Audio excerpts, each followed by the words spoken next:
katikati ya miti mirefu, asisikie kilio cha yeyote, hajui sura nyingine, kasahau hata jina lake.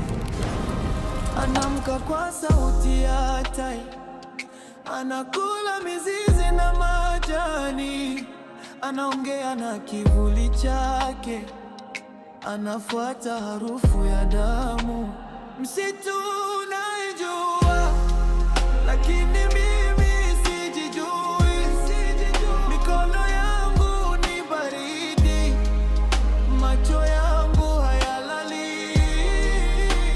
Msitu unanificha, lakini sauti zinanifuata.